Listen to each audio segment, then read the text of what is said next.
JoshCast, dun dun dun dun. Oh, it's the podcast that should be dun dun dun dun. Oh, cancelled, but it's still going. Dun dun dun dun dun. Oh, plugging up the internet with useless. Dun dun dun dun dun dun. Oh, data and data and data. Dun dun dun dun dun dun. JoshCast, dun dun dun dun. JoshCast. All right, this is episode 56 of the JoshCast, and one must wonder what exactly I am achieving with this. But maybe it's not about achieving. Maybe it's about me trying to really hold myself accountable. That could be it. Really trying to get to the authenticity, get to the truth of the matter. Yes, definitely get to the truth of the matter. Even though the goal, this is supposed to be a comedy podcast. I've said this on multiple podcasts. And on multiple podcasts, I'm not sure that comedy is what was achieved. I think what was achieved was a stream of consciousness nervous breakdown, I think, I would have to say. Or a stream of consciousness rant, at which point I would vaguely talk about things that were important to me, and then I would throw out what I thought was a punchline. But of course, there's no one actually here to tell me whether or not that's a punchline. So I can proceed in a delusion that perhaps it was funny. That is what's happening, I think. That's where we're at. That's the nature of the beast. I have a huge desire to have sugar right now. I've been trying to go easy on the sugar. And by go easy on the sugar, I mean only eat a pack of Skittles a day. And I'm collecting these Skittles wrappers in my car. I have 3 right now. And it's a reminder to me that I have a problem. And I need to do something about this problem. And by the way, I've just had a bad stomach day. I still want Skittles. The rationale, by the way, for me eating the Skittles was, they're gluten-free. So it won't be as bad as if I eat a dessert with milk in it. Or a dessert with gluten in it. That was my thinking. Because they're gluten-free, I can do this. So Skittles, their mission in saying that their treats are gluten-free, they accomplished their mission. They enabled me to continue to be in denial about my sugar problem. That is exactly what happened. It's gluten-free. Well, that gives me carte blanche. Or carte blanche, however you pronounce it. So that's happening right now. I'm watching an old couple walk by. And I'm feeling jealous. There is a part of me, and I've talked about this ad nauseum, that wants to be in a relationship, but I don't want to be in a dysfunctional relationship. But the problem is, as near as I can tell, all relationships are dysfunctional. The key is getting the one that's where there's a minimum, where the dysfunction is minimal. That seems to be it. There's no ideal relationship. There's not going to be a perfect relationship. I have to come to accept that. I have to come to terms with that there's not going to be a perfect relationship. And I am going to have to embrace that and move on from there and figure out who to be with. Maybe I am looking for a perfect person. Oh, I'm so bored. I'm bored with this. I'm bored talking about this. I'm bored worrying about this. I'm bored thinking about this. I also have this fear that I'm going to die. That's what I keep coming back to. Fear of death. Every day I think of death. Every day. How am I going to die? Every day I think of death. And yet I continue to eat Skittles. I should look into that. Transition.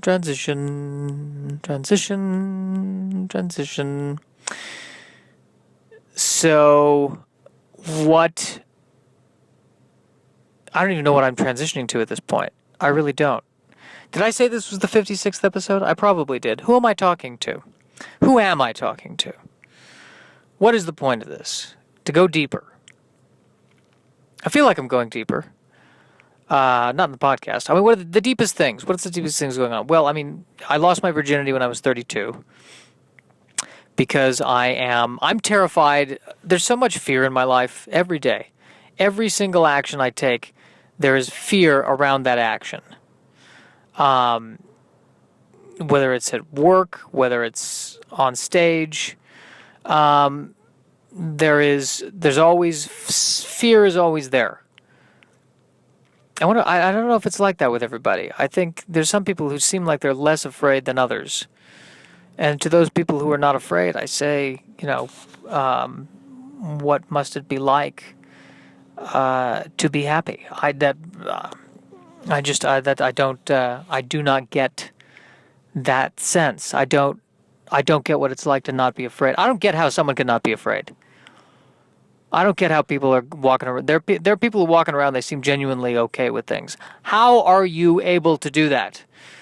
How can you completely ignore everything that's going on right now? I must know. You must tell me this. We're destroying the environment. I'm not having coitus. In that order. I'm probably also speaking too quickly. That's another thing I've noticed. I tend to speak really fast when I don't know what I'm going to say and when I'm not confident in what I'm going to say. I tend to speak really fast. So I'm trying to slow down, and by slowing down, I'm hoping that I will have more confidence in who I am as a human being, when in reality, I think by slowing down, all I'm doing is annoying people around me who can finish my sentence faster than I can. That's my general concern there. But in general, I tend to speak fast when I get nervous. Therefore, I always speak fast. So I really am trying to slow down. I think I'm also slowing down because I'm getting older and I'm slowing down, and I don't think that pack of Skittles a day is really helping with the longevity. I lost my virginity when I was 32. There's that. There's the fact that I'm, for lack of a better term, bisexual. Although I've never been with a man, so I don't have proof that I'm bisexual. I tend to be more attracted to women, so that is throwing a wrench in the concept of bisexuality. But if you look at my browsing history, you will find bisexual tendencies. The term, I guess, that people are also using is bi-curious. I don't like curious. I don't like bi-curious. I'm curious about ancient Egyptian artifacts. I'm not curious about who I find sexy. That's not curiosity. That's sexy. That's lust. That is passion.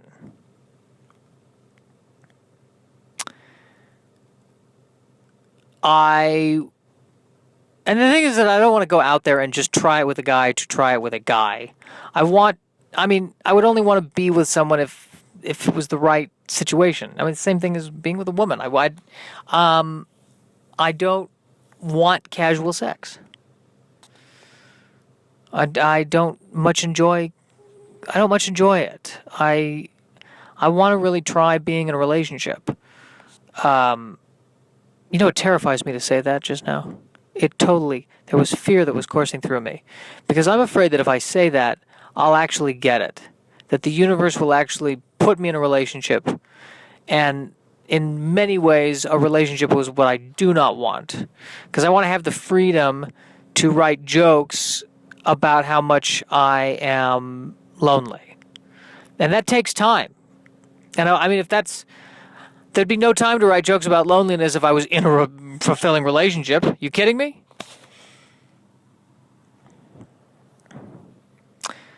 So that's my concern. One of many concerns. I don't know where to go from there. I don't want to do the online dating, the Tinder, the Bumble, all of that. I don't want to do that. That's not how I like interacting with people. I just assume that anyone that I talk to online is crazy. which is not fair and not true, and fair and true. I think it's all things. Because I feel like people's insanity show through better online. That when someone is forced to be face to face with me, they have to hide their crazy because they know that I'll be able to sense it, or they really push the crazy away. But then, if I'm communicating with them online, I just feel like the crazy is just there. Somehow, I don't know, Siri is giving everyone permission to just be crazy. Look at what I'm doing. Look at what I'm doing right now. I couldn't, if I was with another person, at some point they would stop me from talking and interject their own point of view, and I would not be allowed to vomit out the crazy ideas that I'm having right now. And you know what? The world might be better off for that. That's entirely possible. Transition, transition, transition, transition, transition, transition. I've been on a consistent basis, on a daily basis, writing my own version of a Batman movie mentally. Not actually setting it down to paper, mentally writing it. Over and over and over again. And the specific parts I'm writing, it's not so much even action sequences. It's the big thing is really trying to figure out how he can get that cape to make sense in the world of physics. I've been obsessed with this for years because I loved Batman Begins, but the one thing about it that always bothered me is that he's gliding through the city on this cape, and there's not enough of a wingspan for him to glide like that. He would jump off the building and he'd fall to the ground dead. That is exactly what would happen. And it's bothered me, and I can't get it out of my head. And I'm trying to think, okay, well, maybe he needs to have a cape that has this really smart fabric that can really, really extend to the size that a gliding shape would need to be in order to carry a Homo sapien safely from one building to the other. But then I'm thinking, okay, if he's that technologically advanced, why not just have a suit of armor with rockets on it like Iron Man? Why not do that? And I went online to see if other people were thinking about this, and indeed they were. And the fact that I'm thinking about this as much as I am, and the fact that other people online are thinking about this as much as I am, tells me that the human race, as we know it, is doomed. Totally doomed. I should be spending this mental energy on something productive, instead of trying to figure out how a pretend cape in a pretend universe can work according to the laws of physics. But it bothers me. It bothers me. I want a cape that makes sense. I find it's a huge concern of mine. I want a cape that makes sense. If you can't glide on the cape, fine, but you need another justification. Perhaps he uses the cape for fighting. Maybe he uses it as a way to he flicks the cape in their face and they go, it's a cape, what's wrong with you? And then he beats him up that way. I don't know. Something. I asked my dad when I was growing up, why does Superman have a cape? And he said, well, Superman has a cape to keep him warm. And that tells me that the man does not know his comics. That doesn't make that. You mean to tell me that Superman can fly into the atmosphere, into deep space, no problem? Well, maybe because that doesn't make the cape doesn't even that doesn't cover him. He never covers himself with a cape. It's always flowing behind him. I think he wears the cape because when he's flying, it looks cool. I think that's the only reason why Superman has the cape. I think it's vanity. I think somebody should call him out on it, but no one will because it could beat the crap out of him. It's vanity. I mean, Batman, he's trying to create a persona. He's trying to look kind of like a bat. I can buy that. But Superman, there's no need for the cape. It's purely for the physical effect of flying through the air.